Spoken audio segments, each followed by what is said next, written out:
వెనక్కి వెళ్ళి ఘంటసాల గారిని ఎలా పట్టుకోగలిగారు, ఎలా కనెక్ట్ అయ్యారు, ఎందుకు ఇంత అభిమానం ఏర్పడింది అంటే ఒక స్ట్రైకింగ్ పాయింట్ ఉంటుంది.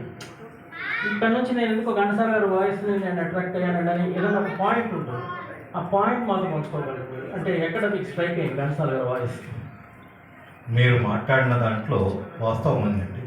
నిజానికి ఘంటసాల గారు చనిపోయే నాటికి సినిమాలో ఘంటసాల గారు ఉంటారని నాకు తెలియదు. పాటలు విన్నాను కానీ అది ఘంటసాల గారు పాడారని కాదు.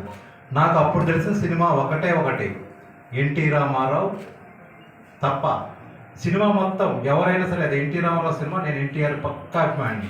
అందుకని ఈ తప్ప మిగతాయి తెలియదు. అయితే 1974లో అప్పుడు నేను దాదాపు ఈ 8-9 తరగతులు చదివేటప్పుడు ఘంటసాల గారి గురించి విన్నాను. ఆ రోజు పేపర్లో చదివాను.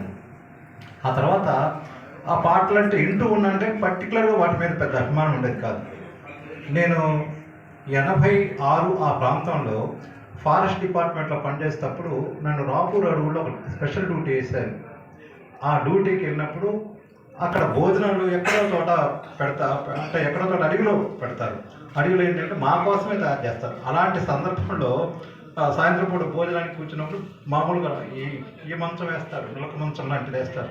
ఆ మంచం మీద రెస్ట్ తీసుకుంటారు. వంట అయ్యేదాకా కాసుకోవాల్సిందే. అలాంటి పరిస్థితుల్లో సాగేను జీవిత నావా తెర చాపలేక ఈ త్రోవా అనే ఒక పాట నేను అప్పుడు విన్నాను. ఆ టైంలో అది ఎందుకో నాకు అది విన్న క్షణమో లేకుంటే నాకున్న మనస్థితితో ఏదైనా కానీ పాట ఆకర్షించింది. ఘంటసాల గారి పాట అప్పటి నుంచి మొదలైంది. ఆ పాట నన్ను ఎట్లా ప్రేరేపించిందంటే ఇంత మాధుర్యాన్ని అందించిన ఘంటసాల గారి పాటలో ఇంకా మాధుర్యాలు ఎత్తుక్కోవాలని అప్పటి నుంచి తప్పనగా బిగినైందండి. అప్పటికి నాకు ఇంకా పెళ్ళైన కొత్త ఇవన్నీ తెలియదు. ఆ తర్వాత ఘంటసాల గారి మీద ఇంకొక ప్లస్ పాయింట్ కూడా ఉంది. నాకు సినిమాలో ఎస్పెషల్ ఎన్టీ రామారావు సినిమాలో అభిమానం కాబట్టి నేను వేటపాలెంలో చదువుకున్నాను. వేటపాలెంలో చదువుకున్న సరస్వతి లైబ్రరీ ఉంది అక్కడ. ఆ దాంట్లో ఈ చందమామలు అవన్నీ చూసే అలవాటు, పాత పత్రికలు చూసే అలవాటు ఉంది. అప్పుడు ఈ సినిమా బొమ్మలు చూస్తూ ఉండేవాడిని. ఇలాగే ఈ ఘంటసాల గారి పాటల కోసము ఏం పాటలు ఉన్నాయి, ఎలా ఉన్నాయి, అసలు ఎక్కడ దొరుకుతాయి ఏంటి అనే ఒక అభిరుచితోటి అప్పుడు వేట బిగిన్ అయిందండి. ఆ వేట అప్పట్లో మొదట్లో మీ దగ్గరికి వచ్చాను. అప్పుడు మీరు గుంటూరులో ఉన్నారు. అప్పుడు ఇప్పుడు మాత్రం మీరు మారలేదు, నేను ముసలోడిని అయ్యాను. థ్యాంక్స్ అండి. అయితే అప్పటి నుంచి నేను బిగిన్ చేశాను సార్. బిగిన్ చేసి ప్రతి సందర్భంలో నేను పాటలు సేకరించుకోవడం. మొట్టమొదటిగా పుస్తకాలు సేకరించాను. ఆ తర్వాత దొరికిన ఆడియోలు సేకరించాను. ఆ తర్వాత వీడియోలు సేకరించాను.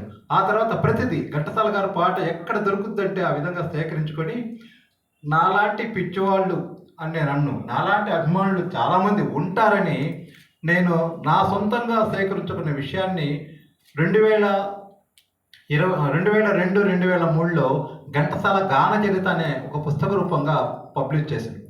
ఆ పుస్తకానికి ఎంత ప్రచారం వచ్చిందంటే అసలు ఘంటసాల గారి పాటలు ఆ రోజు నుంచి మొదలుపెట్టారు. ఏంటి అసలు ఉన్నాయా లేవని ఒక వెతుకుదారి మొదలుపెట్టింది ఆ పుస్తకంతో మొదలుపెట్టారు. అప్పటి వరకు ఘంటసాల గారి పాటలు 10,000 అనే పరిస్థితి నుంచి ఇన్ని అనే చెప్పే పరిస్థితి ఆ పుస్తకం ద్వారా రావటము. దానితోడు చాలామంది ఘంటసాల గారి అభిమానులు ఆ పుస్తక ఆధారంగా ఒక కలెక్షన్ చేసి